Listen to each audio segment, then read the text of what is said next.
हो गए मेरे ख्याल में, बाकी आ जाएंगे। जी सर, आ जाएंगे अभी। जी हाँ जी जी। जी सर।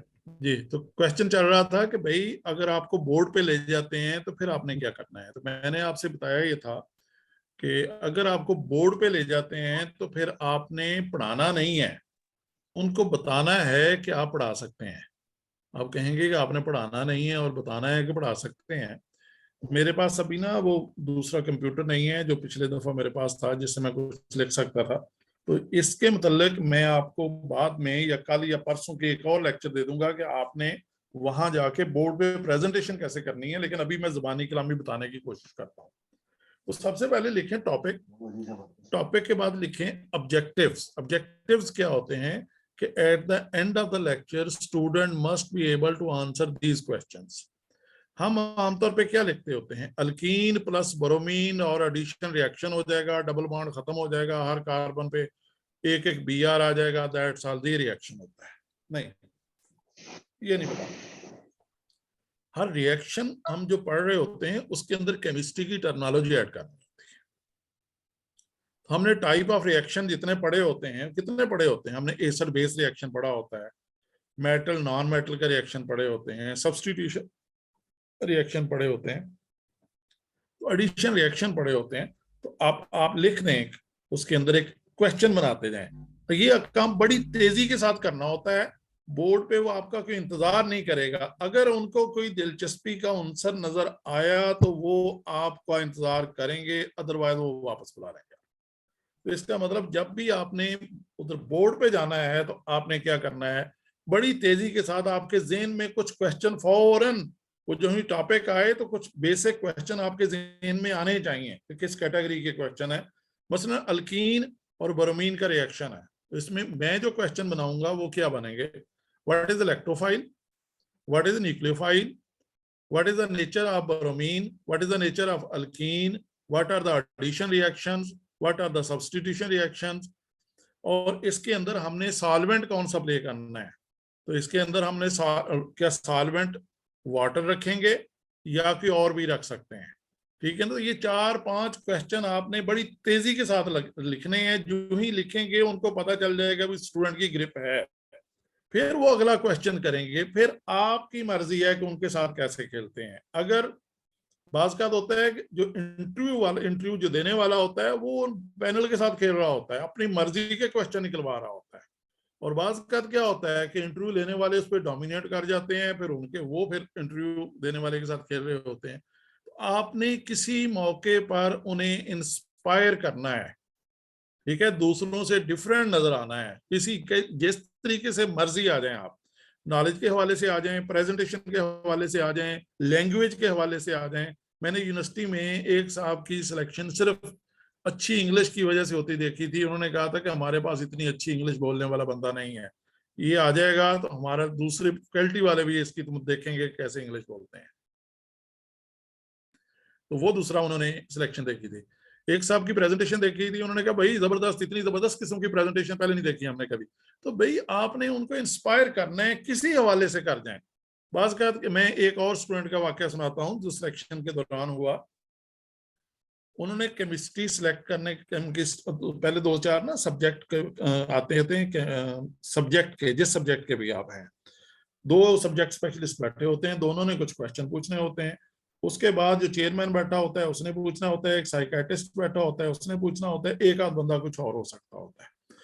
तो अब वो सब जो ही सब्जेक्ट के क्वेश्चन खत्म हुए, उन्होंने कहा जबराल्टर दूसरा ना, जबराल्टर पे कब्जा किसने किया था। अब जबराल्टर, तारिक बिन जियाद का नाम सामने आता है जब भी ये बात आती है। कहने लगे, वो स्टूडेंट का ने जवाब दिया, जी मुझे उसका नाम भूल गया हुआ है, नाम नहीं आता, लेकिन मुझे ये पता है कि वो आजाद करदा गुलाम था, लेकिन पहले गुलाम था, किसी ने आजाद कर दिया। अच्छा, ये बात मुझे भी पता नहीं थी। अच्छा, मैंने भी इंस्पायर किया कि जबरदस्त भाई। अब मेरे ख्याल में जो इंटरव्यू लेने वाला था उसको भी पता नहीं थी। उसने कहा कि अगर आपको ये बात पता है तो और भी पता, और की खूबी। उसने 3-4 पॉइंट उसके मुतल्लिक बता दिए और एट द एंड उसे याद आ गया कि तारिक बिन ज़ियाद थे।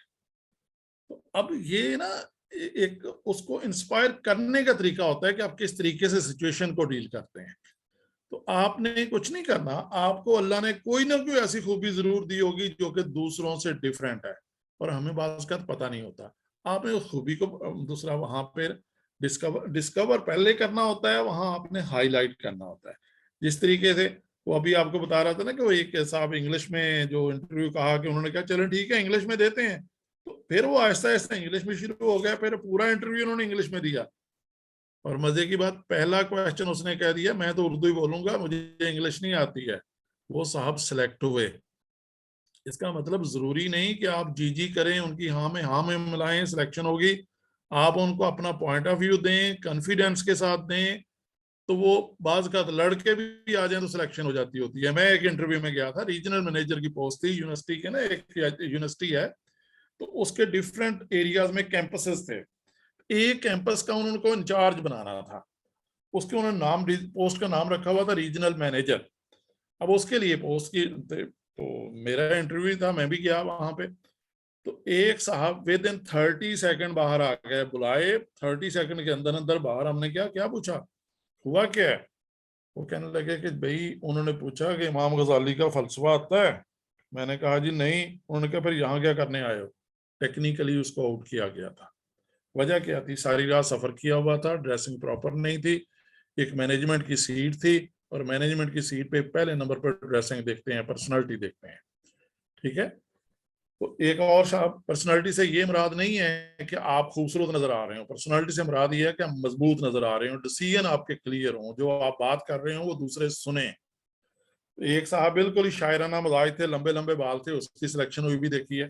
खूबसूरती के हवाले से वो इतने ज्यादा प्रोमिनेंट नजर नहीं आ रहे थे। तो आपको डिफरेंट नजर आना है वहां पे, और उनकी किसी बात पे हाँ में हाँ मिलाने की जरूरत नहीं होती है। जो आपकी राय होती है, आप 17 ग्रेड में या 16 ग्रेड में जा रहे होते हैं, आपकी राय की अहमियत होनी चाहिए, और आपके जहन में जो राइट राय नजर आ रही है उसको आप प्रेजेंट करें, और अगर आप सही समझ आती है तो आप उसको उस पर डट जाएं। लेकिन पॉलिटिक्स में डटने की जरूरत नहीं होती है। पॉलिटिक्स को आप भी सियासी बयान दे के देख लें जी, मेरा तो कोई दिलचस्पी नहीं है इसलिए मैं तो ज्यादा नहीं करता हूँ।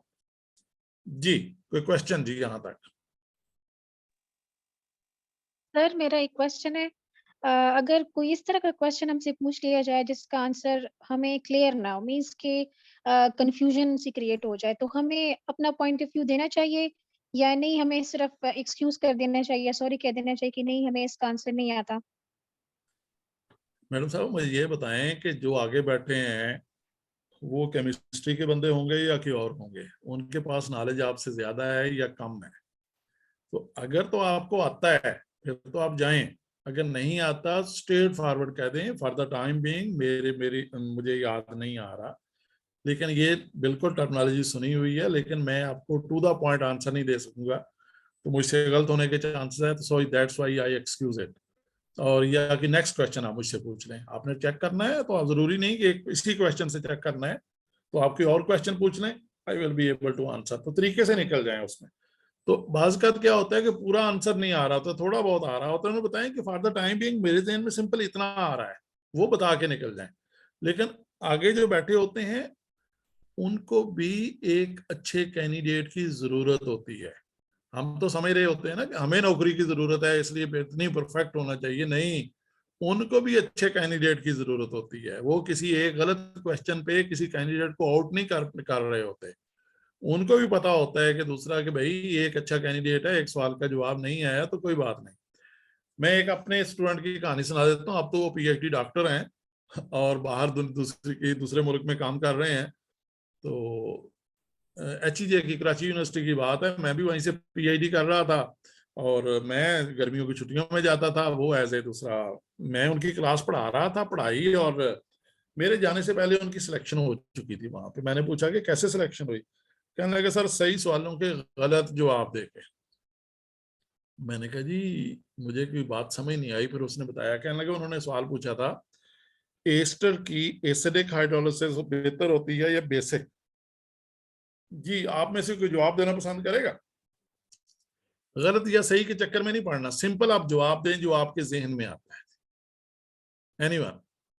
एस्टर, फैट्स, चर्बी, तेल, इसकी आपने हाइड्रोलिसिस करनी है, एसिडिक करेंगे या बेसिक करेंगे? सर एसिडिक करेंगे। अस्सलाम वालेकुम। यस जी जी, सर एसिडिक बेसिक जी। एक ने कहा एसिडिक, बेसिक सर। दूसरा बेसिक, और कोई? Basic sir. बेसिक जी, सर, बेसिक वाले basic बताएंगे कि बेसिक वाले सोडियम बताएंगे कि हाइड्रोक्साइड या पोटेशियम हाइड्रोक्साइड यूज करते हैं। जी जी, क्यों जी?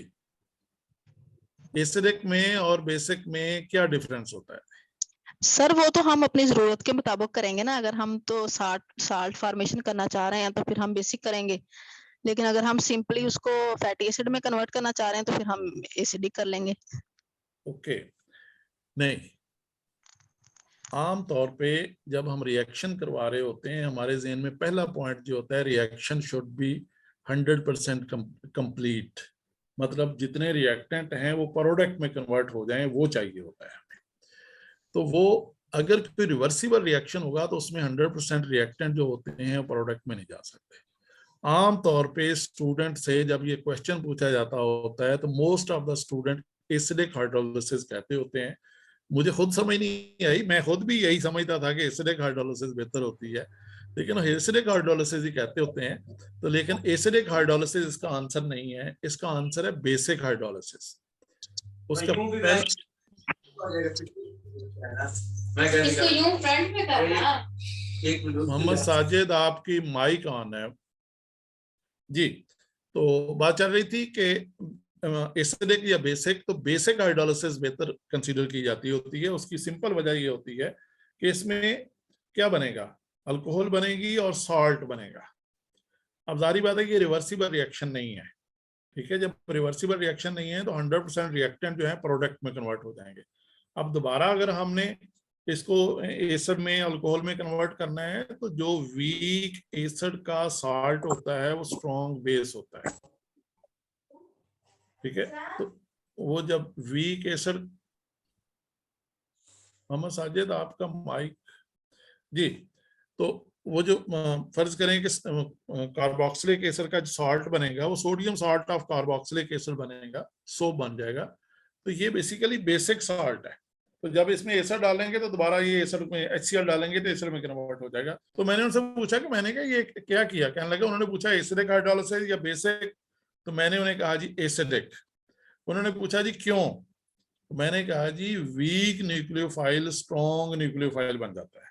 उन्होंने कहा कि विच वन, उन्होंने कहा water, water is a weak nucleophile. जब हम एसिडिक हाइड्रोलिसिस करते हैं तो प्रोटोनेशन हो जाती है कार्बोनाइल कार्बन पे, और दूसरा जो OH होता है वो अटैक करना शुरू कर देता होता है। मतलब वाटर का जो OH है, H2O जो है, lone pair of electron attack करना शुरू कर देता है। तो इस वजह से कहने लगे, इस तरीके से उन्होंने 3-4 क्वेश्चन और पूछे। कहने लगे सर सबके मैंने जवाब गलत दिए, लेकिन उन्होंने फिर भी मुझे सिलेक्ट कर लिया। तो मैंने कहा कि सिलेक्शन की वजह, कहने लगे जो वजह पूछते थे उसके अंदर केमिस्ट्री की टर्मिनोलॉजी आ जाती थी और वो मैं सही बता रहा होता था। तो भाई जो केमिस्ट्री जिनको चाहिए होता है वो उस बेसिक लेवल पे देख रहे होते हैं कि भाई इसको ABC केमिस्ट्री की आ रही है कि नहीं आ रही है, तो वो आपको कभी भी लूज नहीं करेंगे। लूज वहां पे हो रहे होते हैं जहां पे ब्लंडर हो रहा होता है, या फिर लूज वहां पे हो रहे होते हैं कि उनको फिर जो कैंडिडेट हैं वो बहुत अच्छे मिल रहे होते हैं, तो उसमें से फिर वो जाहिर बात है कि थोड़ी सी भी गड़बड़ करेंगे तो वो तो फिर आउट करते जाते होते हैं, क्योंकि उनको अच्छे कैंडिडेट शुरू में मिल जाते हैं। तो अच्छे जो शुरू में जाते हैं उनको एडवांटेज भी हो जाता होता है कि ज्यादा बोलने का मौका मिलता होता है, और डिसएडवांटेज भी होता है कि छोटी सी गड़बड़ करेंगे तो गड़बड़ भी हो सकती होती है। तो लेकिन अल्लाह का नाम लेके जाएं, ये छोटी छोटी चीजें होती हैं। वहां पर वो सिलेक्शन के लिए आए होते हैं, रिजेक्ट करने के लिए नहीं आए होते हैं। कीप इन माइंड कि उनको अच्छे कैंडिडेट की जरूरत होती है, तो वहां पर सिंपली अपने जो पॉजिटिव पॉइंट्स हैं उनको हाईलाइट करें। जी, एनी क्वेश्चन? सर मेरा ये क्वेश्चन है कि अगर एक कैंडिडेट जो है इंटरव्यू में सेकंड टाइम अपीयर हो रहा है, और अगर वो इंटरव्यूअर उनसे पूछते हैं कि ये this is your first time या सेकंड टाइम, और आप बता देते हैं कि this is my second time, so does this creates a positive impact और अ नेगेटिव वन? देखें जी, आपका लीगल राइट है, मेरे ख्याल में 3 ऑप्शंस आपके पास होते हैं, ठीक है। अब जो 3 ऑप्शंस होते हैं उसमें आपको कोई जज नहीं कर सकता कि फर्स्ट इंप्रेशन है, सेकंड है, थर्ड है। वो आपका राइट है, ठीक है। उन्हें बता दें कि भाई उस दिन मेरी तैयारी नहीं थी, मैं प्रॉपरली अब मैंने तैयारी की है, चेक करें आप। उन्होंने उस दिन का डिसीजन देना होता है, ठीक है। तो आपकी वो जो पूछने वाला गलत बयानी नहीं करनी चाहिए, मेरे हिसाब से जो करेक्ट है वो बताएं। और सेकंड वाले के आमतौर पे चांसेस ज्यादा होते हैं, उस पर वो प्रेशर नहीं होता है जो इंटरव्यू में होता है। मेरे एक स्टूडेंट गया, वो कहने लगे, जब इंटरव्यू में जितने क्वेश्चन थे उसने अटेम्प्ट किए, और अटेम्प्ट करके जब बाहर आया तो वापस आके फोन किया कि सर मैं एग्जाम रहा था, पता नहीं क्या हो जाता है सर, यही पब्लिक सर्विस कमीशन है तो अब मैं कई दफा कर लूंगा, ठीक है ना। तो वो एक हवा होता है बाहर खड़े होके, जब हम अंदर से वापस आ जाते हैं फिर दोबारा जाते हैं, वो हवा 50% तो डाइल्यूट हो चुका होता है, ठीक है ना। तो आपका जो आप समझ रहे हैं कि नेगेटिव पॉइंट है, मेरे हिसाब से ये पॉजिटिव पॉइंट है। आपने 2 दफा उनका टेस्ट क्लियर किया हुआ है, ठीक है। तो आप अपने पॉजिटिव पॉइंट को देखें कि 2 दफा टेस्ट क्लियर करने का मतलब ये है कि आपको सब्जेक्ट का प्रॉब्लम नहीं है। पिछली दफा अगर रह गए थे, आप दूसरी दफा आए हैं, तो फिर आपने वो उनका बैरियर क्रॉस कर लिया है। बैरियर क्रॉस कर लिया है तो it means you have the knowledge of the chemistry. अब की और वजह हो जिसकी वजह से रिजेक्ट हो रहे हो तो अलग बात है, लेकिन सब्जेक्ट की वजह से तो नहीं आपको रिजेक्ट किया जा सकता। जी, एनी क्वेश्चन? जी, किसी किस्म का केस से रिलेटेड? सर कभी कभी ऐसा भी होता है कि वो डेमो के लिए बुला लेते हैं, तो वो कहते हैं कि या तो आप इस टॉपिक पे डेमो दे दें या आप अपनी मर्जी से किसी टॉपिक पे डेमो दे दें, तो हमें कौन सा टॉपिक सिलेक्ट करना चाहिए? भाई उन्होंने करना क्या है, उनको तो एक अच्छा कैंडिडेट चाहिए जो अच्छे तरीके से एक्सप्रेशन दे सके। तो भाई आप 3-4 टॉपिक तैयार करके रखें, खुद मौका मिल गया आपको, उन्होंने पूछ लिया है, तो आप बेहतरीन किस्म के टॉपिक तैयार करें और तैयार करके जाएं, उन्हें कहें कि मेरे पास ये टॉपिक तैयार है, आप ऐसे पूछें।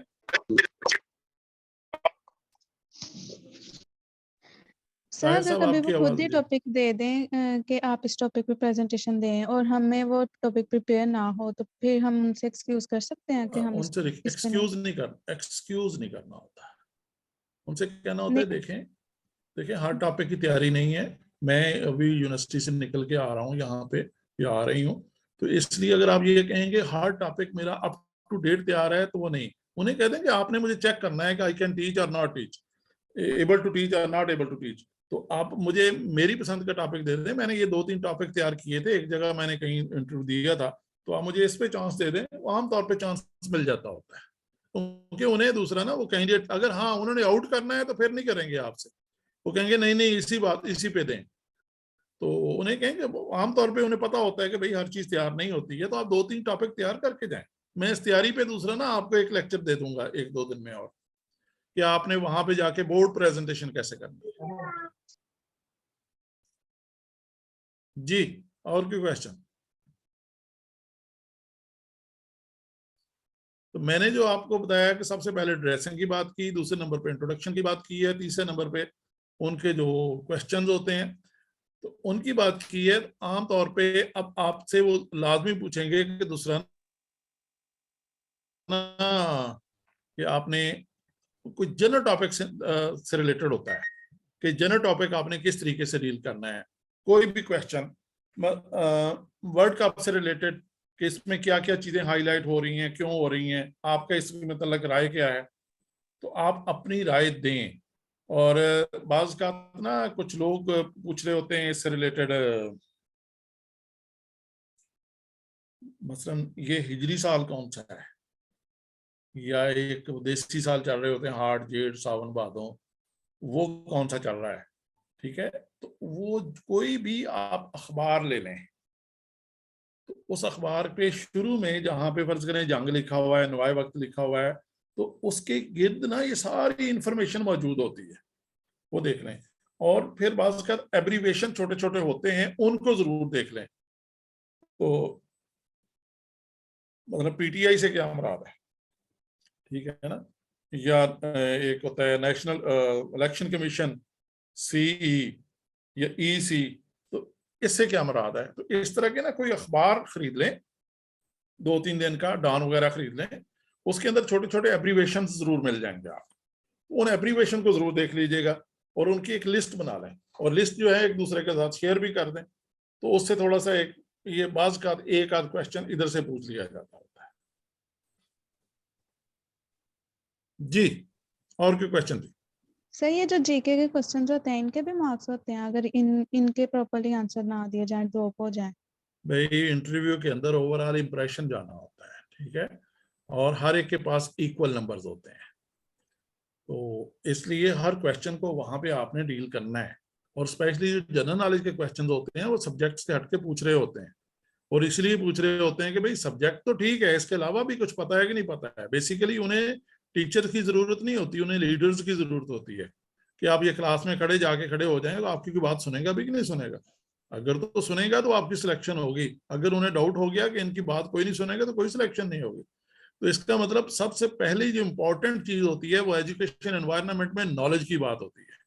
किसके पास ज्यादा नॉलेज है? जिसके पास ज्यादा नॉलेज होगा ऑटोमेटिकली जिसके पास कम नॉलेज होगा उसकी बात सुनी जाएगी और लोग सुनेंगे फिर, ठीक है। तो इसके लिए जी सर मेरा क्वेश्चन है कि बाज़ का को कैंडिडेट टीचिंग नहीं कर रहा, वो जनरली पूछते हैं चेयरमैन कि आप क्या कर रहे हैं, मैं इंडस्ट्री में काम कर रहा हूँ केमिस्ट, तो वो कह देते हैं कि gentleman why you want to join academia, तो इसकी कोई एक स्पेसिफिक सी रीजन बता दें। वैसे जनरल सी तो यही है कि उन्हें जी उन्हें कहें कि sir neat and clean environment, ठीक है, early to rise early to bed, इससे बेहतर लाइफ मुझे तो कोई नजर नहीं आ रही है, ठीक है ना। यहाँ पर जितने भी मेरी एनवायरनमेंट में स्टूडेंट लोग होंगे सारे के सारे पढ़े लिखे होंगे, और वहां पर मुझे अनपढ़ लोगों के साथ डील करना पड़ रहा होता है, ठीक है। तो साफ बात है कि वहाँ सुबह दोपहर शाम जो होती है वो ड्यूटी चेंज होती रहती है, यहाँ एक स्पेसिफिक टाइम है और इसके अंदर मुझे अपने आप को इम्प्रूव करने के लिए टाइम मिल जाता है। वहाँ इंडस्ट्री के अंदर हम जाते हैं, वो एक प्रोसीजर मिल जाता है, फिर पूरी जिंदगी हम उसी प्रोसीजर के गिर्द घूमते रहते हैं। तो कम से कम यहाँ जो प्रोसीजर है वो एक प्रोसीजर 1 साल के बाद मुकम्मल होता है, उतनी देर में दूसरी क्लास मिल जाती है। तो number of reasons which can be given. Sir इसी तरह से अगर कोई जॉब करता ही नहीं है, मतलब कि उसका फर्स्ट कोई एक्सपीरियंस है ही नहीं है इस टीचिंग लाइन में, तो इसका क्या कोई इम्पैक्ट जाएगा कि वो कहेंगे इसके पास तो कोई एक्सपीरियंस ही नहीं है, क्लास को कैसे डील करना है, कैसे पढ़ाना है? Not at all, not at all. उसकी वजह ये है कि लीडर्स होते हैं, जहां भी हों, वो फारग बैठे हों या कुछ कर रहे हों, ठीक है ना। जो ही बात उनके पास सिंपल वो चेक क्या कर रहे होते हैं, वो चेक ये कर रहे होते हैं इसके पास नॉलेज कितना है और इसके पास कम्युनिकेशन स्किल कितनी है, अपनी बात को किस अंदाज में दूसरों तक पहुंचा सकता है, सिंपल। अगर सर आपके प्राइवेट कॉलेजेस में अगर जाए ना तो वो सबसे पहले यही पूछते हैं कि आपका एक्सपीरियंस कितना है, इसलिए इस लिहाज से मैंने सुनो पूछा बेटा जी ये प्राइवेट कॉलेज में मेरी तो ख्वाहिश है कि केमिस्ट्री का कोई स्टूडेंट पढ़ाने ना जाए, ठीक है। मैं तो खुद आजकल ना ऑनलाइन लर्निंग के कोर्स तैयार कर रहा हूँ, ठीक है, और अपने स्टूडेंट को करवाता भी हूँ कि छोटी छोटी टिप्स देता रहता हूँ क्लास के अंदर। तो भाई केमिस्ट्री पढ़ें, केमिस्ट्री को एंजॉय करें और उसके बाद अर्निंग का कोई और मेथड ढूंढ लें। मैं एक कहानी सुना देता हूँ। मेरे एक एफएससी के दोस्त, वो पता नहीं पढ़ाई उन्होंने किस स्टेज पे छोड़ दी और छोड़ने के बाद मेडिसिन कंपनी ज्वाइन कर ली, कौन सी ये जो पौधों के मतलब होती है ना, फसलों के मतलब जो स्प्रे वगैरह होती है, वो मेडिसिन कंपनी वो ज्वाइन कर ली और उनके पास पैसे आ गए तो उन्होंने एक स्कूल बना लिया। अब मुझे फोन किया कि भाई दूसरा ना हमें एक ना टीचर चाहिए प्राइमरी सेक्शन के लिए। मैंने कहा जी पैसे कितने देंगे? कहने लगे 5,000। मैंने कहा सॉरी, मैं कोई कैंडिडेट आपकी तरफ रेफर नहीं कर सकता हूँ। मैंने कहा मुझे पता है वो कितनी मेहनत करते हैं और उसके बाद आप उन्हें 5,000 दे रहे हैं। वो आगे से नाराज होकर कहते हैं मुझे पहले पता था आप ये बात करेंगे, मैंने इसलिए 5,000 कहा था, वरना आप ही की एक स्टूडेंट 500 और 3,000 में पहले पढ़ाती रही है, उसका एमफिल कंप्लीट हो गया है, तो इसलिए मैंने आपसे कहा था कि पहले भी आपकी स्टूडेंट पढ़ाती रही है, चलते हैं आपसे क्यों एक नया कैंडिडेट मिल जाएगा। तो भाई आपको केमिस्ट्री आती है, पैसे कमाने के तरीके नहीं आते हैं, दूसरे लोग आपको इस्तेमाल करके पैसे कमाते हैं। पैसे कमाना डिफरेंट आर्ट है, केमिस्ट्री सीखना डिफरेंट आर्ट है। तो भाई पिछली इंटरव्यू में मैंने आपसे कहा था कि भाई आप लोग पैसे कमाने के तरीके सीखें, 1 साल लगा दें इस पे, लेकिन उस साल के अंदर आप लोग होते हैं कि वो तली पे सरसों जमाते हैं कि 20 तली पे रख लेते हैं और कहते हैं इसी पे दरख्त बन जाए, वो नहीं बनेगा। तो ये जो आप लोग ना दूसरों के जाके हैंडीकैप बन के उनके आगे हाथ फैला रहे होते हैं, अगर आप पढ़े लिखे हैं तो मेरे हिसाब से तो उनको आपके पीछे फिरना चाहिए, तो आप रास्ता चेंज कर लें। ये कुछ ऑनलाइन के कोर्सेज पड़े हुए हैं, मैं दूसरा कोई ड्राइव के अंदर डाल के आप लोगों को शेयर कर दूंगा, अगर आप उनको सुना के कुछ कर सकते हैं तो कर लीजिएगा, ठीक है। तो मैं नहीं समझता, मैं भी गया था प्राइवेट कॉलेज में, मैं अपनी कहानी सुना देता हूँ, एमएससी की और एक स्कूल के अंदर गया। अब एक स्कूल मेरे घर के करीब था, एक स्कूल मेरे घर के दूर था।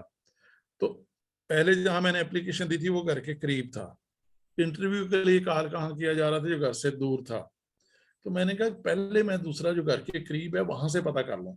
मैं उनके ऑफिस में चला गया, प्रिंसिपल के दफ्तर में पहुंच गया, मैंने उन्हें बताया जी देखिए मुझे उन्होंने इंटरव्यू कॉल कर लिया है, अगर आपने मुझे रखना है घर के करीब है तो मुझे बता दें आप। उन्होंने फाइल उठा के मेरे हाथ में पकड़ाई, उन्होंने कहा gentleman thank you very much, you are very smart and we don't need such smart people. मतलब क्या था, वो कहने लगे कि आपको कॉल कर लिया तो आप जाएं, ठीक जी।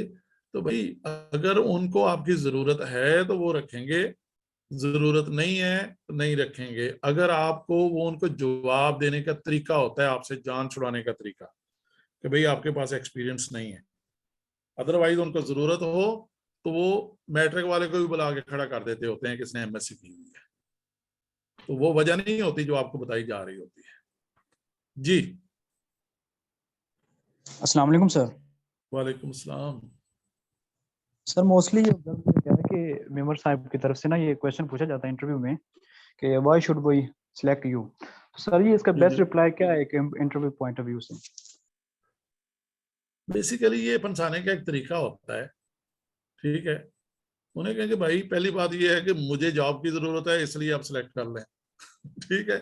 दूसरा तरीका ये है कि उन्हें कि भाई आपकी क्वालिफिकेशन है और क्वालिफिकेशन में पूरा उतर रहा हूँ और ये मेरे पॉजिटिव पॉइंट्स हैं, और ये मैं देखता हूँ कि मैं भी पहले पढ़ता रहा हूँ तो मुझे ये पॉजिटिव पॉइंट्स वहां पे इतने नजर नहीं आ रहे थे, ठीक है। मैंने भी वहां पे अपने कॉलेजेस में पढ़ा हुआ है, तो मेरा ख्याल है कि मुझे उस एनवायरनमेंट से अब ज्यादा केमिस्ट्री आती है, बेहतर एक्सप्लेनेशन हो सकती है, या जो भी आपका डिबेटर हूँ, प्लेयर हूँ, बुक रीडर हूँ। तो या ये कह दें कि मुझे यूनिवर्सिटी में दूसरा पढ़ते वक्त किसी टीचर ने कहा था कि जी आप जरूर टीचिंग लाइन ज्वाइन कीजिएगा, अगर किसी ने कहा है, ठीक है। मैं तो कहता होता हूँ कि आप इस लाइन में, तो दो लड़कियां हैं उनकी असाइनमेंट इतनी बेहतरीन बन के आती होती थी, मैंने उन्हें कहा था कि आप अपना मेकअप जो है ना वो करने वाला क्या कहते होते हैं, ऐसे पता नहीं क्या करते हैं, तो वो खोल लीजिएगा। तो भाई हर एक की अपनी खूबियां होती हैं, अगर आप में वो खूबियां नजर आ रही हैं और आप में हैं तो आप बताएं कि भाई ये खूबियां हैं जो मुझे दूसरों में नजर नहीं आती हैं और ये टीचर में होनी चाहिए, that's why I should be selected. जी सर इसी के रिलेटेड है कि अक्सर कैंडिडेट ये रिप्लाई देते हैं कि जी इतनी मतलब कैंडिडेट्स थे तो मैं compete करके आया हूँ, तो क्या ये नेगेटिव होगा या पॉजिटिव होगा? देखो भाई वहां उन्होंने सवाल पूछ के देखना होता है कि how you deal the situation, इन सवालों के जवाब का कि सिलेक्शन पे नहीं फर्क पड़ रहा होता। सिलेक्शन पे उन्होंने क्या करना होता है, भाई केमिस्ट्री आपने टेस्ट दे के क्लियर करके आए हुए हैं, वहां उन्होंने देखना है कॉन्फिडेंस और कम्युनिकेशन स्किल। अब इस क्वेश्चन पे सिलेक्शन तो नहीं होगी, उन्हें कहें कि भाई दूसरा मैं इस सिलेक्शन लॉट के अंदर आ गया हूँ और इनमें से बहुत से कैंडिडेट जो हैं मैं डिस्कस करके आया हूँ बाहर, मुझे वो इस कैलिबर पे नजर नहीं आए, मेरे ख्याल में बहुत सी बातों में मैं उनसे बेहतर हूँ। अब अगला सवाल आ जाएगा कि आप कैसे बेहतर हैं, तो फिर आपको डील करना है, ठीक है। तो उन्हें कहें कि ये आप बेहतर, या दूसरा सवाल है डिप्लोमेटिक करते हैं, उन्हें कहें आपके पास बहुत सारे कैंडिडेट आ रहे हैं, आप बेहतर जज कर सकते हैं कि दूसरा कौन बेहतर है कौन नहीं बेहतर है। मैं तो यहाँ पे बैठा हुआ हूँ, मैं तो अपनी जात के मतलब बात कर सकता हूँ, अब मुझे तो नहीं मालूम कि दूसरों के पास नॉलेज किस लेवल का है, किस लेवल की उनकी पर्सनालिटी है। तो ये तो आप बेहतर जज कर सकते हैं, तो दूसरे तरीके से पॉलिटिकल जवाब दे के निकल जाए। आपने सिचुएशन को डील करना है कि how to deal the situation. Sir इसी तरह ये भी क्वेश्चन पूछा जाता है कि अगर आपने फर्स्ट क्लास अपनी करनी हो, अरेंज करनी हो, आप किस तरह से स्टूडेंट्स को डील करेंगे, आप अपना फर्स्ट क्लास लेक्चर कैसे देंगे, इसके बारे में किस तरह से जवाब देना चाहिए? फिर बेहतरीन तरीका होता है, उन्हें कहें कि sir give me the chance to come on the board, और फिर एक लेक्चर तैयार करके ले जाएं, और उसमें आपने सबसे पहले जाते ही क्या लिखना है, टॉपिक, और उसके बाद एक लाइन लगाएं, लाइन लगा के ऑब्जेक्टिव लिख दें। ज्यादा से ज्यादा 1.5 से 2 मिनट दे सकते हैं आपको, इससे ज्यादा दे ही नहीं सकते। जो ही आप ऑब्जेक्टिव लिखेंगे कि at the end of the lecture student must know the answer of these question, वो समझ जाएंगे कि इसको पढ़ाना आता है, यू विल बी सिलेक्टेड। और सर अगर वो ये पूछें कि आप क्लास को डील किस तरह से करेंगे, अगर आपका उन्हें फर्स्ट लेक्चर होगा तो इसका आंसर क्या होगा? उन्हें कहें कि मैं बहुत सारे टीचरों से पढ़ के आई हुई हूँ, तो और मुझे पता है कि दूसरा पे अच्छा टीचर किस तरीके से डील करता है, तो मैं उनमें से अच्छे टीचर की फॉलो कर लूंगी और बता देंगे भाई किस तरीके से करना है। आपको डिसिप्लिन चाहिए, आपको उनको अट्रैक्शन चाहिए कि बच्चों दूसरा तवज्जो से बात सुने और आंसर दें, और उनको सिंपलीफाई करके चीजों को बताना है और एट द एंड एग्जाम के लिए तैयार करना है।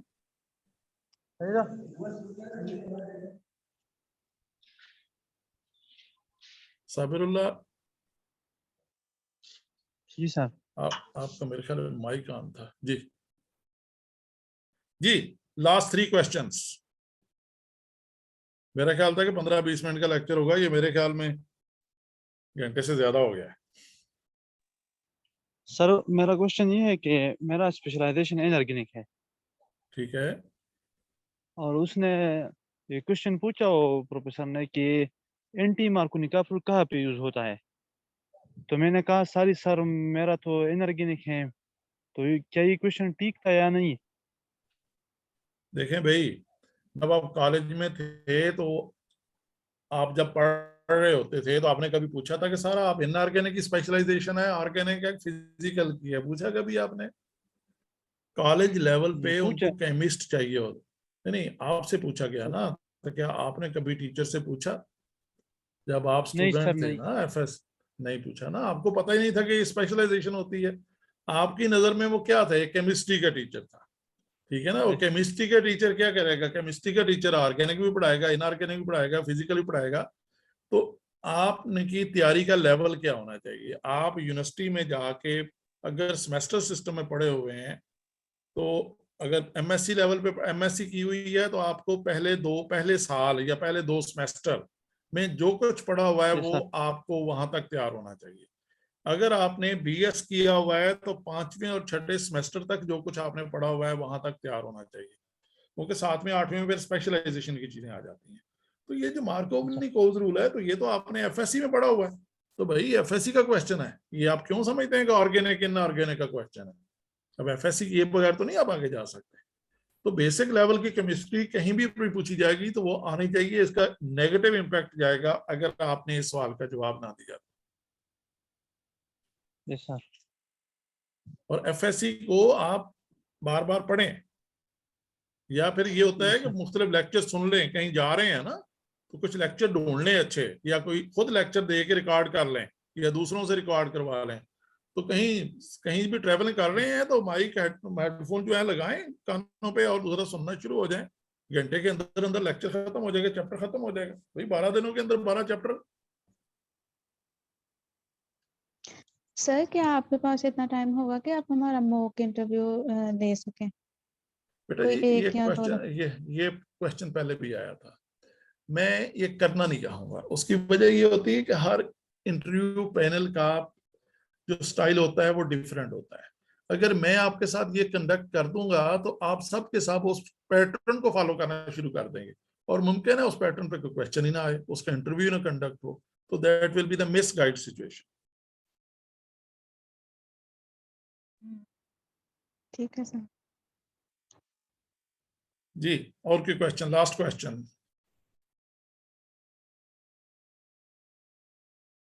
No question? Thank you very much, बहुत बहुत शुक्रिया जी सर कि आप लोगों ने मेरी बात तवज्जो से सुनी। तो फिर भी मेरे लायक खिदमत हो तो बताइएगा। तो ये ना मैं किसी दिन अकमल से डिसाइड करके आपको ना कि वहां बोर्ड पे जाके आपने क्या करना है। जी तो सर। आप सब लोग ना अपनी मर्जी से कोई एक टॉपिक या 2 टॉपिक तैयार करेंगे, और तैयार करने के बाद आप उनके क्वेश्चन लिखेंगे। ये ना कुछ बुक्स में आजकल आ रहा है, ये ऑब्जेक्टिव्स लिखे होते हैं शुरू में ना। फर्ज करें कि आप क्रिस्टलाइजेशन का टॉपिक एक्सपेरिमेंट है करते होते हैं, तो उसके क्रिस्टलाइजेशन के ऑब्जेक्टिव क्या है, इस एक्सपेरिमेंट के बाद स्टूडेंट को क्या आना चाहिए, डिस्टिलेशन के ऑब्जेक्टिव क्या हैं, जब ये एक्सपेरिमेंट हो जाए उसके बाद स्टूडेंट को क्या आना चाहिए। ठीक है, तो ये चीजें जो होती हैं उन्हीं का ऑब्जेक्टिव कहते हैं। मतलब डिस्टिलेशन में क्या आएगा कि how to purify the substance, उसमें बॉइलिंग पॉइंट का जिक्र आ जाएगा, डिस्टिलेट की बात आ जाएगी, हीटिंग फ्लास्क की बात आ जाएगी, कंडेंसर की बात आ जाएगी, वाटर कहाँ से इन होना है कहाँ से आउट होना है, डिस्टिलेशन सेट अगर ज़हन में है तो इस तरह के क्वेश्चन जो है ना वो आप फीड कर देंगे। अगर क्रिस्टलाइजेशन की है, प्योरिफिकेशन टेक्निक है, उसके अंदर मदर लिकर की बात आएगी, फिल्ट्रेट की बात आएगी, रेजिड्यू की बात आएगी। पता चलना चाहिए कि रेजिड्यू क्या है, फिल्ट्रेट क्या है, फनल क्या है, और दूसरा फिर उसके साथ फिल्टर पेपर किस तरीके से उसको 2-3 नाम देते होते हैं, वो क्या है। तो आपने उन टर्मिनोलॉजी को लिख देना है कि जो टर्मिनोलॉजी वहां पे यूज हुई है, और दूसरा कि इन चीजों के नाम आने चाहिए, इस प्रोसेस का नाम आना चाहिए। हाँ, अगर क्रिस्टलाइजेशन की बात आ रही है तो पहले सब्सटेंस इम्प्योर था, अब हम प्योर करेंगे। आप बता सकते हैं कि भाई अगर इम्प्योर था तो melting point range of temperature आएगा, अगर इम्प्योर है तो रेंज ऑफ टेम्परेचर, जब क्रिस्टलाइज होके प्योरीफाई हो जाएगा फिर मेल्टिंग पॉइंट लेंगे तो melting point will be the sharp one. तो आपने वो चीजें ऐड करनी होती हैं इस तरीके से। तो वो चीजें मैं आपको करवा दूंगा। एक तो कोई 2 लेक्चर, कोई 2 छोटा सा टॉपिक, बड़ा नहीं, ठीक है। तो ये अल्कोहल के रिएक्शन, अल्काइल हैलाइड के रिएक्शन, ग्रिग्नार्ड, कुछ भी, लेकिन आपने उसको तैयार ये करना है कि 5 मिनट के अंदर कवर करना है। सर तो फिर मैं आपको ये मीटिंग एंड होने वाली सर, स्टार्ट करें दोबारा ओके से? ना? नहीं, मेरे ख्याल में आज के लिए इतना ही काफी है। बोरिंग होना शुरू हो जाता होता है, फिर दिलचस्पी खत्म हो जाती जी है। सर, ओके बहुत भाई, बहुत शुक्रिया सर, आपने टाइम दिया, जज़ाकल्लाह। ओके ना, wish you best of luck. Thank you sir. Good bye, फी अमान अल्लाह, अस्सलाम वालेकुम। वालेकुम अस्सलाम।